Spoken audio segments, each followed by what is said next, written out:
The shortest war in human history didn't last a week, a day, or even an hour. It lasted just 38 minutes. And the strange part is that it was fought between the British Empire, the most powerful naval force on Earth at the time, and the small island nation of Zanzibar. This is the true story of how the Anglo-Zanzibar War began, how it ended almost instantly, and why it remains one of the oddest conflicts ever recorded. In the late 1800s, Zanzibar was one of the most valuable islands in East Africa. It controlled major trade routes across the Indian Ocean and produced spices like cloves, cinnamon, and nutmeg that were extremely profitable. Ships from Europe, Arabia, and India docked regularly, and merchants made fortunes from this trade. But Zanzibar also had a darker side. For centuries, it had been a major center of the East African slave trade. Thousands of enslaved men, women, and children passed through its ports, carried across the ocean to faraway lands. By the late 19th century, Britain, along with other European powers, sought to curb the slave trade while simultaneously securing Zanzibar for its strategic position in the Indian Ocean. By 1890, Zanzibar had officially become a British protectorate. The island still had its own sultan, but Britain expected to have a say in who occupied the throne. This expectation would soon become the spark for the shortest war in history.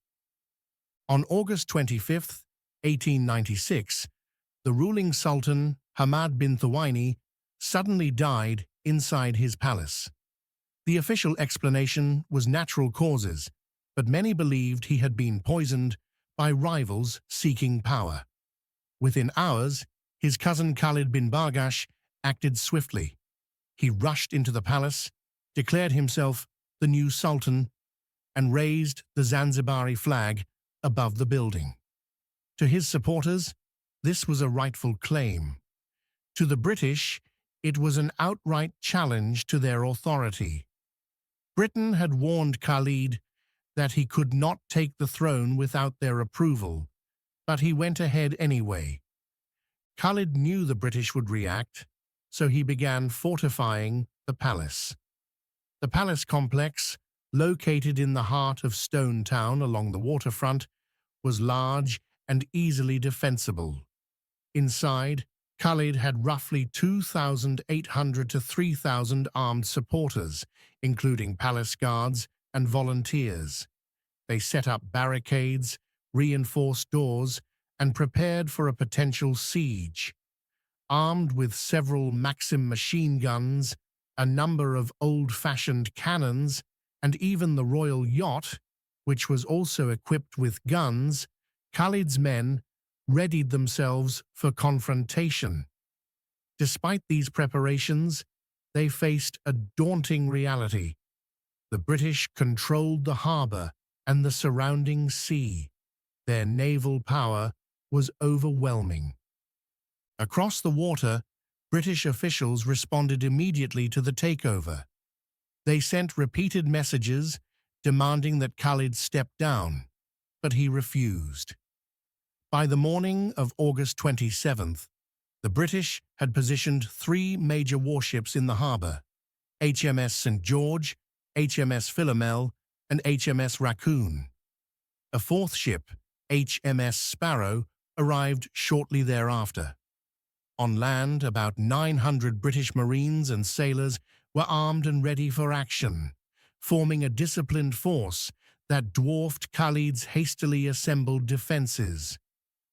The British consul delivered a final ultimatum. Khalid must leave the palace by 9 o'clock in the morning, or the British would open fire. Khalid's answer was simple and defiant. He would not step down. And so, at 8:55, the Zanzibari flag still flew over the palace. At 9 o'clock sharp, the British raised the signal to fire. At 9:02, the first gunshot was fired. The Anglo-Zanzibar War had officially begun. The British ships unleashed a devastating bombardment.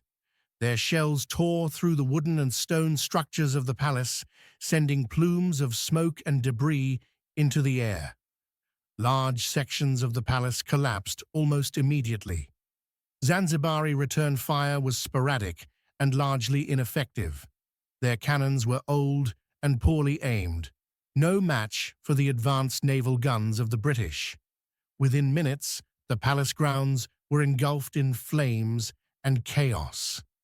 By around 9:10, most of Khalid's artillery had been destroyed, and the courtyard was filled with injured defenders. The royal yacht, once a symbol of Khalid's resistance, was hit and began sinking in the harbor. As the destruction continued, it became clear that Khalid's position was hopeless. While his men fought on, he slipped out a back exit and sought refuge at the German consulate. He left his supporters behind, who continued to resist until the overwhelming firepower ended the conflict.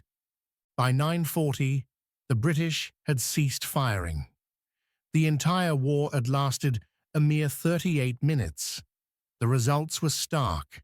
Roughly 500 Zanzibari defenders were killed or wounded, while the British suffered only one wounded sailor. Khalid's brief attempt at defiance was over almost before it had truly begun. With Khalid gone, the British installed their preferred candidate, Hamoud bin Mohammed, as the new sultan. Hamoud cooperated fully with British authorities and, in the following year, abolished slavery in Zanzibar. Khalid remained under German protection for years before eventually fleeing to German East Africa. He was later captured by British forces during World War I, his brief moment of power long behind him. Though often treated as a historical curiosity, the Anglo-Zanzibar War symbolized something much larger. It illustrated the height of British imperial power and the decline of traditional sultanates in East Africa. It showed the overwhelming military imbalance created by industrialization, where modern technology could decide a conflict in less time than it took to boil an egg. Most importantly, it revealed how political disputes, when combined with imperial ambitions, could turn into armed conflict almost instantly. The 38-minute war left a mark far beyond its short duration. It reshaped the island's future, ended centuries of local autonomy, and highlighted the fragility of states facing industrialized powers. A war that lasted less than an hour became a lasting symbol of both imperial dominance and the dramatic shifts in East African history at the dawn of the 20th century. Though brief, the Anglo-Zanzibar War remains a striking reminder that even the shortest conflicts can have consequences that echo for decades.